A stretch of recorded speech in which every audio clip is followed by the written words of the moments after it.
Before we do the demonstration, we need to prepare the setting. It's useful if you have a mat, so you can be down on the floor, and perhaps some pillows or a beanbag so that you can sit comfortably.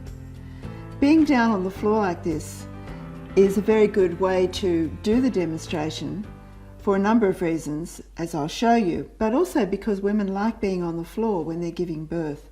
It's a place where they feel much safer and more secure. It helps if you cradle the pelvis between your legs. This will help to provide some support.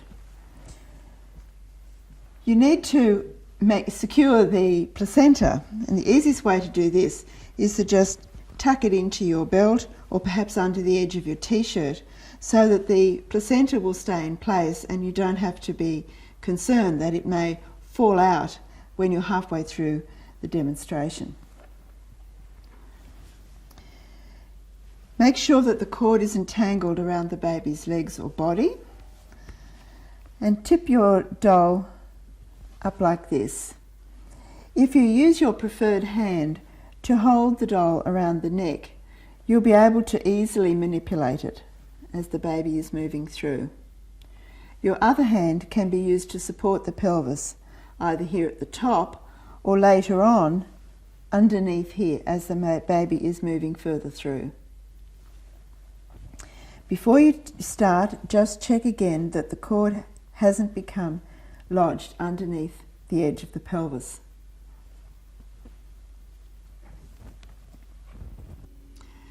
And one last very important point. As you show parents each of these contractions, finish each one off completely. Don't break off in the middle to make some comment or to give them additional information. Well, let's see what happens during the second stage.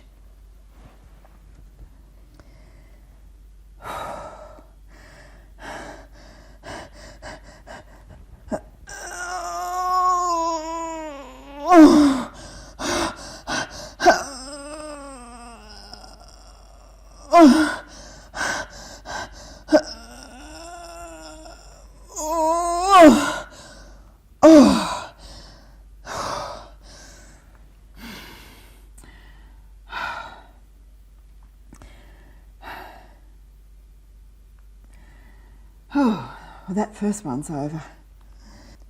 As you move the baby down, you can use your free hand to simulate the perineal tissues and also to provide extra support for the doll's head from underneath. So position your hand like this, and gradually, as the head comes further down, you can spread your fingers to let the baby's head become more and more visible. Keep the back of the baby's head hard against the pubic symphysis. This will help to create more room inside and of course is much more realistic. I think the next contraction's starting to come.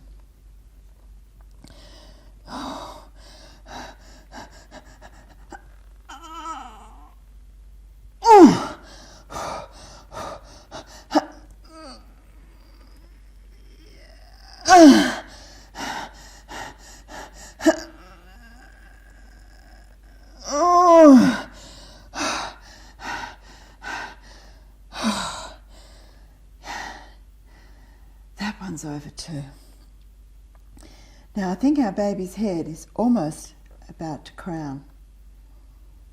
I think with the next contraction, the baby's head is going to emerge completely, and with this hand, it will slip back behind the baby's face so that the head can come out completely. I think it's about here.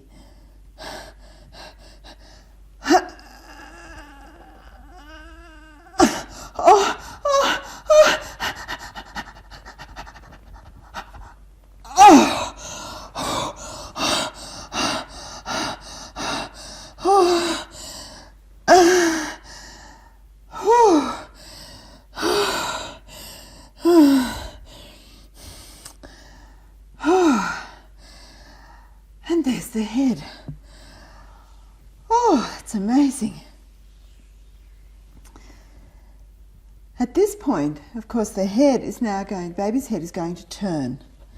And as you talk about the way the baby restitutes and turns, you need to just quietly make sure that all the baby's arms are on the same side and that the cord is not tucked again underneath here. Make sure the cord is free, and also at this point just tuck this top shoulder underneath that bone. That will make it easier for the baby to emerge. Now at this point you also need to move your hands. Put one hand underneath the baby's head so that you can lift it up. And with the other hand, place it underneath the pelvis. Put your thumb on the inside of the sacrum. That way you can ease the bone back slightly and just allow a little extra space. At this point, you'll need to remember to mention that there is a gush of fluid, of course, as the baby's head has been born, which makes the baby nice and slippery and much easier, therefore, for it to slide out. So with the next contraction, you can just ease the baby out through the model, and the baby will end up lying on its side in front like this. And the birth is now complete.